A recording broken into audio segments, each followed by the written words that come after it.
Welcome to Performance Tutor. Friends, I Devendra Sharma. I welcome you all to Performance Tutor. In this video lecture, we will discuss about challenges for the political parties.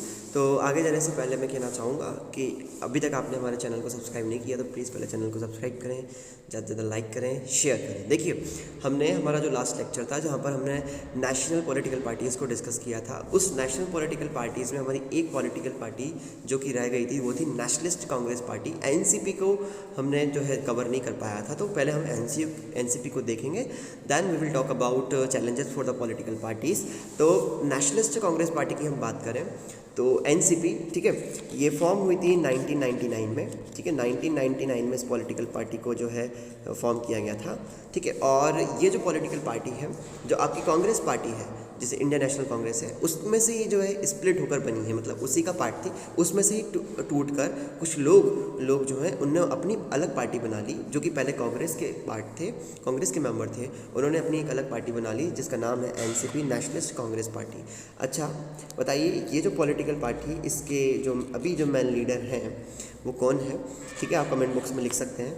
और बताइए कि अभी ये जो political party है, मैं आपको बता देता हूँ एक बात कि ये महाराष्ट्र में अभी जो गवर्नमेंट रूल कर रही है वहाँ पर कोएलिशन में जो है ये पॉलिटिकल पार्टी अभी रूल करती है, ठीक है, तो ध्यान रखिएगा ये बात। दूसरी यदि हम बात करें ये जो पॉलिटिकल पार्टी है वो democracy, Gandhian secularism, equity, social justice और फेडरलिज्म की बात करती है, मतलब चाहती है कि कंट्री के अंदर डेमोक्रेसी रहे, ठीक है। गांधीयन सेक्युलरिज्म की बात करती है, इट मीन्स जो सेक्युलरिज्म है, सेक्युलरिज्म के जो आपकी पॉलिटिक्स होती है वहाँ पर धर्म का, रिलीजन का किसी भी तरीके से इंटरफेरेंस नहीं होना चाहिए। गवर्नमेंट जो स्टेट जो रूल करता है वहाँ पर किसी भी तरीके से रिलीजन का इंटरफेरेंस ना हो, ठीक है, उसे सेक्युलरिज्म कहा जाता है। तो इस तरीके से जो गांधीयन सेक्युलरिज्म है उसको फॉलो करने की ये बात करती है। इक्विटी की बात करें, इक्वालिटी की, सोशल जस्टिस, फेडरलिज्म आपने पढ़ा है ये, ठीक है, फेडरलिज्म तो आप पढ़कर आए हो, तो इस तरीके की जो बातें हैं इसे जो है कहीं ना कहीं जोड़ देने का काम जोड़ देती है ये पॉलिटिकल पार्टी। साथ ही साथ यदि हम बात करें कि ये पॉलिटिकल पार्टी ये भी चाहती है कि जो कंट्री के जो हायर ऑफिसेस हैं, इट मीन जो बड़ी बड़ी पोस्ट होती हैं, वो नेचुरल बॉर्न जो सिटीजन है कंट्री का वही उस सीट पर जो है बैठे, ठीक है। मतलब जो कंट्री के अंदर जो पैदा हुआ जो व्यक्ति है, जिसका जो कि सिटीजन है हमारी कंट्री का, वही व्यक्ति जो है आपकी हायर पोजीशंस जो होती हैं, गवर्नमेंट के जो हायर ऑफिसेस होते हैं वहाँ पर जाकर जो है उस पोस्ट को संभाले, ठीक है। कोई एक्सटर्नल जो है पीपल नहीं होना चाहिए, कोई बाहर का व्यक्ति नहीं होना चाहिए, हमारे इंडियन सिटीजन ही होना चाहिए, सिंपल, ठीक है। चलिए, यदि अब हम बात करते हैं, हमारा जो आज का टॉपिक रहने वाला है वो है हमारा चैलेंजेस टू पॉलिटिकल पार्टीज़, ठीक है। तो क्या क्या चैलेंज है पॉलिटिकल पार्टी के लिए, तो देखिए, सबसे पहली बात यदि हम यहाँ पर बात करें कि पॉलिटिकल पार्टीज़ जो हैं एक बहुत बड़ा यदि इंस्टीट्यूशन होती हैं किसी भी डेमोक्रेसी के अंदर, तो इस डेमोक्रेसी के अंदर पॉलिटिकल पार्टी की यदि छवि अच्छी नहीं है, यदि पॉलिटिकल पार्टी से रिलेटेड लोगों के मन में जो है डिससेटिस्फैक्शन है, ठीक है, तो लोग कहीं ना कहीं जो है इन पॉलिटिकल पार्टीज़ पर विश्वास करना कम कर देंगे। तो कहीं ना कहीं चैलेंजेस हैं पॉलिटिकल पार्टीज़ के लिए, किस तरीके से वो अपने आप को जो है इन चैलेंजेस को फेस कर ओवरकम कर सकती हैं, ठीक है। तो popular dissatisfaction and the criticism has focused on four problem areas in the working of political parties। मतलब कुछ 4 एरियाज़ हैं जिनके बारे में हम डिस्कस करने वाले हैं आज के इस वीडियो में, जहाँ पर पॉलिटिकल पार्टीज़ को कहीं ना कहीं वर्क करना चाहिए।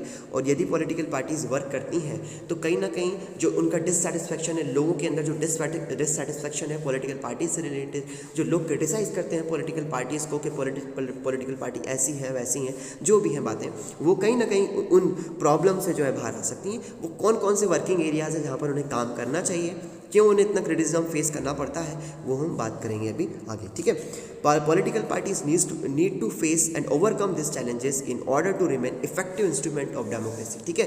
और बहुत ज़रूरी है पॉलिटिकल पार्टीज़ के लिए इन प्रॉब्लम से, इन चैलेंजेस से बाहर आना, है ना, अपने आप को ओवरकम करना। क्यों? यदि वो अपने आप को इफेक्टिव इंस्ट्रूमेंट जो है बरकरार रखना चाहती हैं डेमोक्रेसी का, ठीक है, मतलब हमेशा डेमोक्रेसी के अंदर जो है एक अच्छे बड़े इंस्टीट्यूशन के रूप में रहना चाहती हैं, तो कहीं ना कहीं उनको इन प्रॉब्लम से जो है बाहर आना पड़ेगा पॉलिटिकल पार्टीज़ को, ठीक है। तो वन बाय वन हम डिस्कस करते हैं पॉलिटिकल पार्टीज़ के इन्हीं इंस्ट्रूमेंट्स, इन्हीं प्रॉब्लम एरियाज में, ये जो प्रॉब्लम एरियाज़ हैं पॉलिटिकल पार्टीज़ जहाँ पर उन्हें वर्क करना है उनके बारे में। सबसे पहला जो पॉइंट आपके सामने नज़र आता है वो है आपका लेक ऑफ इंटरनल डेमोक्रेसी। यदि हम लेक ऑफ इंटरनल डेमोक्रेसी की बात करें, ठीक है, यहाँ पर हम यदि लेक ऑफ इंटरनल डेमोक्रेसी की बात करें तो पॉलिटिकल पार्टीज़ के अंदर आपको किसी भी प्रकार की जो है डेमोक्रेसी नहीं देखने को मिलती है। किस तरीके से, अभी हम समझते हैं। देखिए पॉइंट 1 क्या बोलता है आपको, ये कहता है कि tendency in political parties toward the concentration of power in one or few leaders at the top. मतलब जो पॉलिटिकल पार्टीज होती हैं उनके उन पॉलिटिकल पार्टीज़ के कुछ ही मेंबर्स जो होते हैं, जो टॉप मोस्ट लीडर्स होते हैं, उन्हीं के पास में क्या होती है, पावर कंसंट्रेट देखने को मिलती है। ठीक है, जो पॉलिटिकल पार्टी के जो लोअर लेवल पर या लोअर ऑर्डर पर जो मेंबर्स होते हैं उसी पॉलिटिकल पार्टीज़ के पास, उसी पॉलिटिकल पार्टी के, उनके पास इतनी पावर देखने को नहीं मिलती। मतलब कुछ ही लोग होते हैं जिनके पास कंसंट्रेशन ऑफ पावर होता है। तो ये एक डेमोक्रेटिक प्रिंसिपल नहीं हुआ।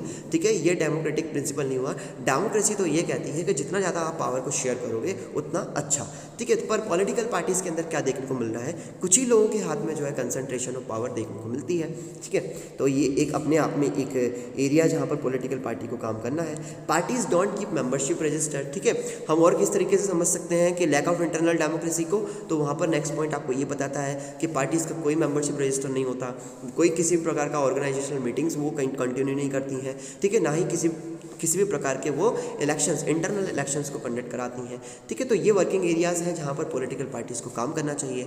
साथ ही साथ जो ऑर्डिनरी मेंबर्स होते हैं पार्टी के, उनके पास कोई भी किसी प्रकार की इंफॉर्मेशन नहीं होती है कि एक्चुअली पार्टी के अंदर क्या चल रहा है। ठीक है, एक्चुअली पार्टी के अंदर क्या चल रहा है, क्या डिसीजंस लिए जा रहे हैं, इससे रिलेटेड लोगों के पास कोई इन्फॉर्मेशन, जो पॉलिटिकल पार्टीज़ के जो आपके निचले लेवल पर जो लीडर्स होते हैं उनके पास किसी भी प्रकार की कोई इन्फॉर्मेशन नहीं होती है। इसके बाद यदि हम आगे चलें तो यहाँ पर लिखा हुआ है कि जो लीडर्स होते हैं पार्टी के, वो कहीं ना कहीं पर्सनल लॉयल्टी को ज़्यादा प्रेफरेंस देते हैं, और जो पार्टी की जो प्रिंसिपल्स होते हैं, पार्टी की जो पॉलिसीज़ होती हैं, उसको इतना ज़्यादा इंपॉर्टेंस नहीं दिया जाता कुछ लोगों के द्वारा। तो ये भी अपने आप में एक चैलेंज है पॉलिटिकल पार्टीज़ के लिए कि जो लीडर्स हैं पॉलिटिकल पार्टी के, वो यदि पर्सनल लॉयल्टी को ज़्यादा प्रेफरेंस ना देकर, यदि प्रिंसिपल्स जो पार्टी के जो प्रिंसिपल्स हैं, पार्टी की जो लॉयल्टी है, उसको यदि प्रेफरेंस देते हैं तो कुछ ज़्यादा अच्छा देखने को मिलता है। ठीक है, तो पहला वर्किंग एरिया जिसके बारे में हमने बात करी, लेक ऑफ इंटरनल डेमोक्रेसी।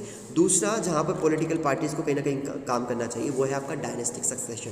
देखिए, डायनेस्टिक सक्सेशन की बात करें तो बहुत सारी पॉलिटिकल पार्टीज़ हैं जहाँ पर जो टॉप पोजीशंस होती हैं वो हमेशा कंट्रोल की जाती हैं किसी ना किसी members of the one family. मतलब एक फैमिली का जो मेंबर है, कल को अभी वो उसको रूल कर रहा है उस पॉलिटिकल पार्टी को, जो प्रेसिडेंट होते हैं हायर, ठीक है, जो कि पॉलिटिकल पार्टी को चलाते हैं या फिर कहीं ना कहीं उसी पॉलिटिकल पार्टी को बनाते हैं। तो किसी दूसरे मेंबर को, किसी भी एक्सटर्नल मेंबर के लिए कभी भी चांस नहीं होता कि वो उस हायर पोजीशन पर या फिर उस पॉलिटिकल पार्टी की टॉप पोजीशन पर चला जाए या फिर उस पॉलिटिकल पार्टी को कंट्रोल करे। इट मीन्स एक ही मेंबर जो कि किसी भी फैमिली का हो सकता है, उसके बाद यदि किसी को चांस मिलेगा तो उसी की खुद की फैमिली से उसको मिलने वाला है। तो ऐसी बहुत सारी पार्टीज़ हम देख सकते हैं। ठीक है, आप पढ़ते भी हैं, सुनते भी हैं, न्यूज़ में भी कुछ के इस तरीके की बातें। ठीक है, तो those who happens to be the leader are in a position of unfair advantages to favour peoples close to them और इवन देयर फैमिली मेम्बर्स। तो यदि कोई व्यक्ति आता भी है उस पोजीशन पर, तो या तो वो किसी भी अनफेयर तरीके से आ जाता है, ठीक है, अनफेयर तरीके से उस पोजीशन पर आ जाता है, या फिर किसी भी प्रकार का पैसा वगैरह दे दिया हो, इस तरीके से आ जाता है, या फिर वो होता है कि उन्हीं की फैमिली मेम्बर, ठीक है, जो कि हमने बात करी। और ये सबसे बड़ा आपको देखने को मिलेगा, ये हमारे डेमोक्रेसी के लिए बहुत ही ज़्यादा गलत है। This is also bad for the democracy. People who don't have adequate experience, मतलब जिस व्यक्ति के पास किसी प्रकार का एक्सपीरियंस नहीं है, मान लीजिए कि कोई एक व्यक्ति है ए और वो उसका कोई सन है मान लीजिए बी, और ये जो बी है इसको कोई इंटरेस्ट नहीं है पॉलिटिक्स में, पर ये जो बी है ना इसे फोर्स कर रहा है कि आप जो है इस पोजीशन पर आइए। मतलब ये बी ए चाहता है कि ये जो मेरी बड़ी टॉप पोजीशन है ये बी ही ले। तो देखिए यहाँ पर कितना ज़्यादा गलत होगा हमारे लिए, पॉलिटिक्स के लिए, कि बी जिसके पास कोई इन्फॉर्मेशन नहीं है, ना ही कोई एक्सपीरियंस है, ना ही उसके अंदर इंटरेस्ट है, ठीक है, ना ही लोग उसे सपोर्ट करते हैं, पर फिर भी उसे जो है उस एक ही पोजीशन पर बैठना पड़ रहा है। तो ये डेमोक्रेसी के लिए बहुत ही ज़्यादा खतरनाक है। ठीक है, चलिए, तो ये भी एक एरिया है जहाँ पर पॉलिटिकल पार्टीज़ को काम करना चाहिए, वर्क करना चाहिए। अब हम आते हैं role of money and the muscle power. देखिए यहाँ पर ये क्या बोलता है, parties nominate those candidates who have or can raise lots of money. It means का यहाँ पर मतलब क्या है कि कि जो पॉलिटिकल पार्टीज़ होती हैं वो क्या करती हैं, अपने जो कैंडिडेट्स, जो कुछ कैंडिडेट्स होती हैं उन्हीं कैंडिडेट्स को जो है नॉमिनेट करती हैं या फिर सीट एलोकेट करती हैं, जो कि क्या करते हैं, अच्छा खासा जो है पैसा देते हैं पॉलिटिकल पार्टीज़ को। ठीक है, मतलब आपको यदि कैंडिडेट बनना है किसी पॉलिटिकल पार्टी का तो आपके पास अच्छा खासा पैसा होना चाहिए। ठीक है, कोई जो है मायने नहीं रखता कि आपके कितना एक्सपीरियंस है आपका पॉलिटिक्स में, ठीक है, या फिर आप कितना चाहते हो पॉलिटिक्स को। ठीक है, इससे कोई ये कुछ जो है आपको मायने नहीं रखता। आपको चाहिए तो क्या, मनी। आपके पास यदि मनी है तो आप किसी भी पॉलिटिकल पार्टी को जो है पैसा दीजिए और जो है नॉमिनेट कर लीजिए आपको ऐसा कैंडिडेट। ठीक है, तो देखिए ये कितना गलत है आपके लिए, डेमोक्रेसी के लिए। ठीक है, now rich people and the companies who give funds to the parties tends to have influence on the policies and decisions of the party. देखिए कभी कभी क्या होता है, आप ये भी देखने को मिलता है, जो बड़े बड़े लोग होते हैं कहीं ना कहीं पार्टीज़ को इन्फ्लुएंस करते हैं। मतलब जो भी आपको पता है कि जो गवर्नमेंट होती है उस गवर्नमेंट में जो मेंबर्स होते हैं वो किसी ना किसी पॉलिटिकल पार्टी के होते हैं।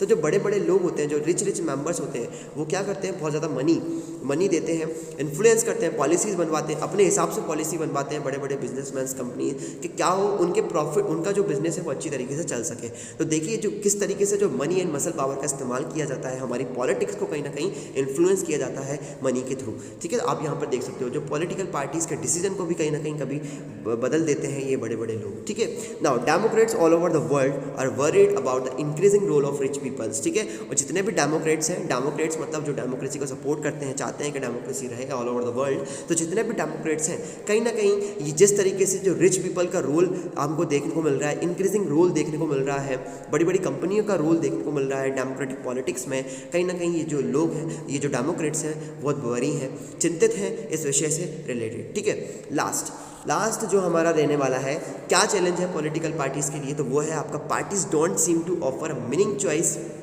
To the voters. It means, देखिए रिसेंट ईयर्स की हम बात करें, हमने हमारे प्रीवियस लेक्चर्स में बात करा था कि हर एक पॉलिटिकल पार्टी की क्या होती है, एक आइडियोलॉजी होती है। हर एक पॉलिटिकल पार्टी की क्या होती है, आइडियोलॉजी होती है, विचारधारा होती है, और इसी आइडियोलॉजी पर जो है हर एक पॉलिटिकल पार्टी जो है चलती है। यदि हम रिसेंट ईयर्स की बात करें तो there has been a decline in the ideological differences. ठीक है, मतलब कुछ समय की यदि हम बात करें, मतलब कुछ रिसेंट ईयर्स की हम बात करें, तो यहाँ पर क्या हुआ है कि जो पॉलिटिकल पार्टीज़ के बीच के जो आइडियोलॉजिकल डिफरेंसेस है ना, वो कहीं ना कहीं हमको कम देखने को मिले हैं ऑल ओवर द वर्ल्ड। ठीक है, इट मीन्स अब यहाँ पर प्रॉब्लम कैसे क्रिएट हो गई है मैं आपको बताता हूँ। देखिए जब हम पॉलिटिकल जितने भी लोग होते हैं वोट देने जाते हैं, किस बेसिस पर देने जाते हैं, हर एक पॉलिटिकल पार्टी की आइडियोलॉजी अलग अलग है। तो जो व्यक्ति जिस आइडियोलॉजी को फेवर करता है, जो व्यक्ति जिस आइडियोलॉजी की पॉलिसीज़ को फेवर करता है, वो उसे वोट देता है। अब मान लीजिए कि हर एक पॉलिटिकल पार्टी की आइडियोलॉजी एक जैसी है, तो क्या लोगों के पास कोई चॉइस होगी? कोई भी चॉइस नहीं होगी, और डेमोक्रेसी में चॉइस होना बहुत ज़रूरी है। तो इस तरीके के जो आइडियोलॉजिकल डिफरेंसेस यदि नहीं होंगे पॉलिटिकल पार्टीज़ के बीच में, तो जनता तो फिर किसी को भी वोट दे सकती है। ठीक है, और यहाँ पर एग्जाम्पल के रूप में आपको दिया गया है कि यदि हम लेबर पार्टी की बात करें ब्रिटेन की, और कंजर्वेटिव पार्टी की बात करें, तो ये जो दोनों पॉलिटिकल पार्टी हैं ब्रिटेन में, ठीक है, वहाँ पर ये दोनों पॉलिटिकल पार्टी हैं। ठीक है, आप मुझे बताइएगा कमेंट बॉक्स में कि बताइए कि ब्रिटेन के अंदर किस टाइप का जो है पार्टी सिस्टम जो है देखने को मिलता है, 1 पार्टी सिस्टम, 2 पार्टी सिस्टम या multi party system. Comment box में लिखकर बताइएगा आप मुझे। ठीक है, तो यदि हम ब्रिटेन की बात करें तो लेबर पार्टी और जो कंजर्वेटिव पार्टी है, ठीक है, ये एग्री हो जाती है मोर फंडामेंटली एस्पेक्ट। इट मीन्स जो इनके आइडियोलॉजिकल डिफरेंसेस बहुत कम है। ठीक है, बट इनकी जो पॉलिसीज़ जो इंप्लीमेंट करने का तरीका है वो थोड़ा जो है अलग अलग है। मतलब इनके आइडियोलॉजिकल डिफरेंस तो बहुत कम है, आइडियोलॉजी के अंदर डिफरेंस बहुत कम है, पर इनका जो पॉलिसी इसको इम्प्लीमेंट करने का जो तरीका है वो थोड़ा अलग है। बट हम क्या बात कर रहे हैं यहाँ पर, आइडियोलॉजिकल डिफरेंस। तो आइडियोलॉजिकल डिफरेंस हमको लेबर पार्टी का और कंजर्वेटिव पार्टी का ब्रिटेन के अंदर बहुत कम देखने को मिलता है। ठीक है, कुछ अलग है तो क्या इन दोनों पॉलिटिकल पार्टी में, वो है इम्प्लीमेंटेशन का तरीका। मतलब पॉलिसी बनती हैं वो एक जैसी बनती हैं, एक ही विचारों पर बनती हैं, उन पॉलिसीज़ को जो इम्प्लीमेंट करा जाता है वो थोड़ा अलग अलग तरीका हो सकता है किस तरीके से हमको करना है। ठीक है, यदि हम हमारी खुद की कंट्री की बात करें तो इकोनॉमिक पॉलिसीज़ की हम बात करें तो इकोनॉमिक पॉलिसीज़ के अंदर हमको जो है डिफरेंस जो है बहुत कम देखने को मिलता है हमारी कंट्री के अंदर। ठीक है, चलिए, तो ये this is all about the challenges for the political parties. ठीक है, हमने क्या देखे, चैलेंजेस देखे, 4 चैलेंजेस देखे हमने लेक ऑफ इंटरनल डेमोक्रेसी को डिस्कस करा, डायनेस्टिक सक्सेशन को डिस्कस करा, रोल ऑफ मनी पावर को डिस्कस करा, साथ ही साथ हमने डिस्कस करा parties don't seem to offer a meaning choice to the voters. ठीक है, आइडियोलॉजिकल डिफरेंसेस चांसेस के कम होने का भी हमने बात करी पॉलिटिकल पार्टीज़ के बीच में। ठीक है, this is all about the challenges for the political parties. यदि आपको वीडियो अच्छा लगा तो प्लीज़ चैनल को सब्सक्राइब करें, ज़्यादा से ज़्यादा लाइक करें, शेयर करें। थैंक यू, धन्यवाद।